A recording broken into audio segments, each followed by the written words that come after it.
Swords to Plowshares started with a single grant and a small office on Valencia Street in San Francisco, California.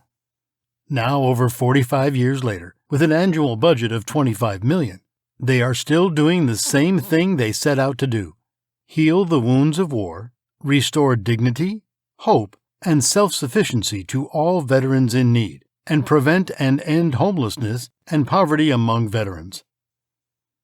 When the American soldiers returned home from World War II in 1945, they were greeted as heroes in the United States. Cities and towns across the country held parades to honor returning veterans and recognize their sacrifices. But the homecoming was very different for most Vietnam veterans. They returned to find the United States torn apart by a debate over the Vietnam War.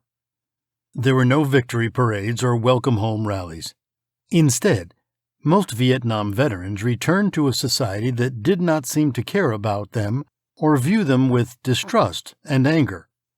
Ask any male born between 1944 and 1950 where he was on December 1, 1969, and he will be able to tell you. That was the date of the first Vietnam draft lottery, and that night determined the fate of so many, especially those who could not get out of serving. Vietnam War protests began small among peace activists and leftist intellectuals on college campuses, but gained national prominence in 1965, after the United States began bombing North Vietnam in earnest. Anti-war marches and other protests, such as the ones organized by Students for a Democratic Society, attracted a widening base of support over the next 3 years.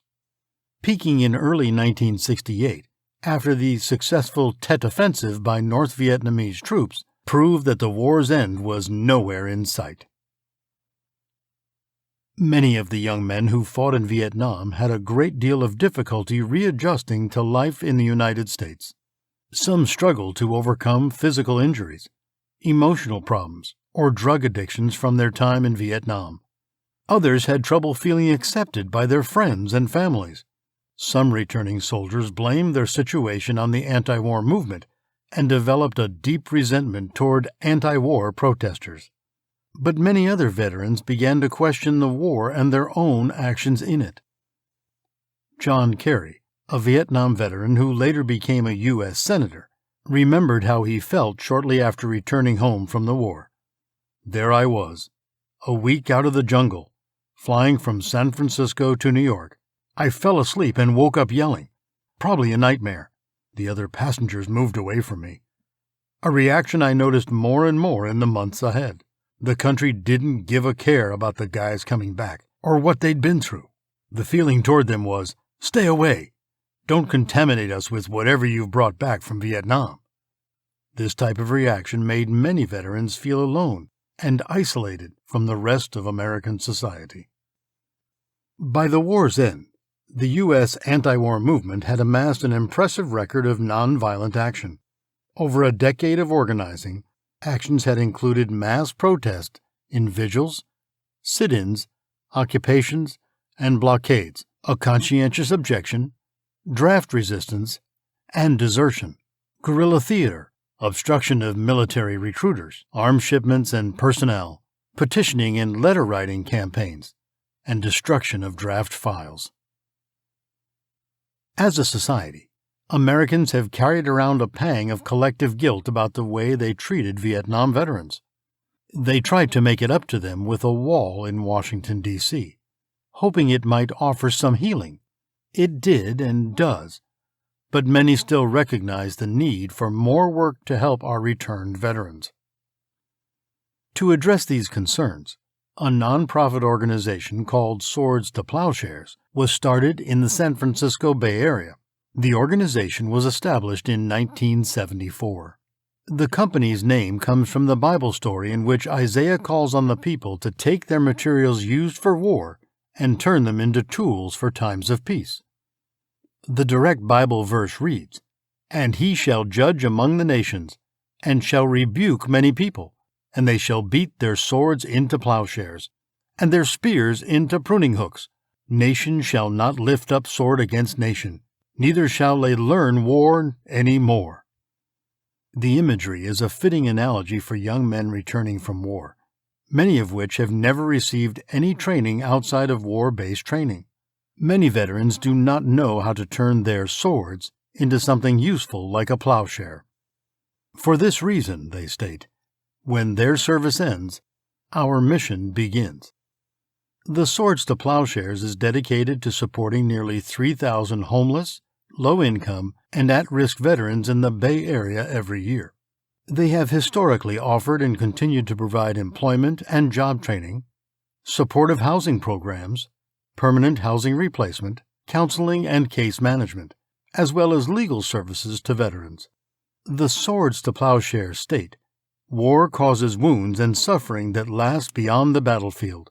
Swords to Plowshares' mission is to heal the wounds of war, to restore dignity, hope, and self-sufficiency to all veterans in need, and to prevent and end homelessness and poverty among veterans.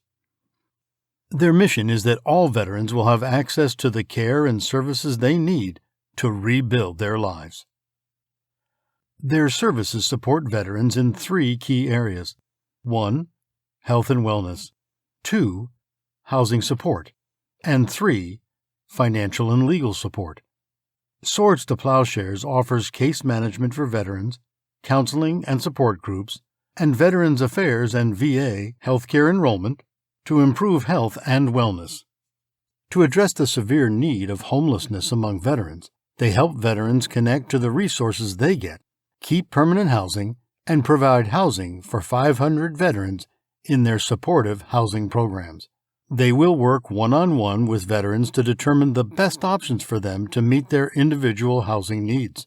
More specifically, they provide services around emergency and temporary housing, transitional housing, permanent supportive housing, rent support, and eviction prevention support. Swords to Plowshares recognized the need in 1974 to support job training for veterans returning from Vietnam. They continue to support veterans by assisting them in securing jobs, earning professional certifications, enrolling in job training programs, and preparing for new employment. This includes support services such as career planning, resume and cover letter writing assistance, interview coaching, networking opportunities, and social media profile setup. Each year, Swords to Plowshares reaches 3,000 plus veterans in the San Francisco Bay Area. Many are older than 55, have a disability, experience homelessness, and live in extreme poverty. 54% of the veterans they serve are racial minorities, 55% are homeless, 56% disabled, and 72% live in extreme poverty. The anti-war sentiment during the Vietnam War established a harsh environment for veterans to return to at home. Similar struggles persist to this day. The struggles of depression, PTSD, homelessness, financial insecurity, and more can be addressed by individual heroes and organizational heroes like Swords to Plowshares.